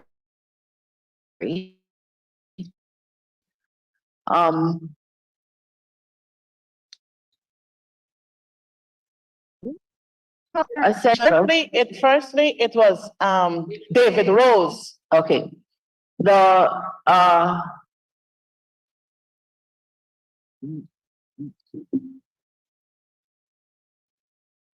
The northern block at East Rumpelt is finished. Children are occupying it. What you see going up are two laboratories that will be finished shortly. If that's what you mean. No, I'm trying to get from you whether. Honourable member. Sorry, Mr. Chair. Yeah. The minister is seeking clarification, so I'm just providing her clarity on something. Yeah, but I'm constrained by instructions also from your chief whip. So I would gladly accommodate all the questions. I'm certain the minister will be happy to spend the rest of the day to satisfy your curiosity, but we're bounded by some guidelines here. Well, we could talk outside. So, honourable members, I will now put the question, which is that the sum stated for Agency 40, Ministry of Education Program 405, Secondary Education Capital Expenditure, the sum stands part of the estimates. Those in favor say aye. Those against say no. The ayes have it. The sum stated stands part of the estimates. I will direct members' attention now to pages 510, 511, and I propose that the sum stated for Agency 40, Program 406, Capital Expenditure, Post-Secondary Tertiary Education, the sum stated therein stands part of the estimates. I now put the question, which is that the sum stated for Agency 40, Ministry of Education Program 406, Capital Expenditure, Post-Secondary Tertiary Education, and the sum stands part of the estimates. Those in favor say aye. Those against say no. The ayes have it. The sum stated stands part of the estimates. On your behalf, let me thank the Honourable Minister and her team. Let me thank the Honourable Minister and her team for accommodating us through over the past 2 hours. Thank you very much, Honourable Minister. The Assembly, Honourable Minister. Before I go, sir, I too would like to extend deep gratitude to my staff, really, the wind behind the education sail. I'm very lucky. And I wanted to let the nation know that our chief planning officer has retired after 29 years of dedicated service.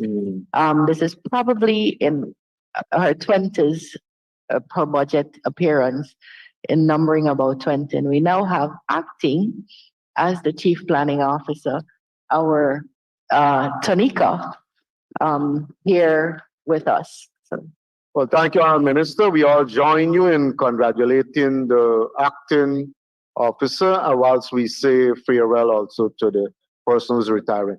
Let the assembly resume.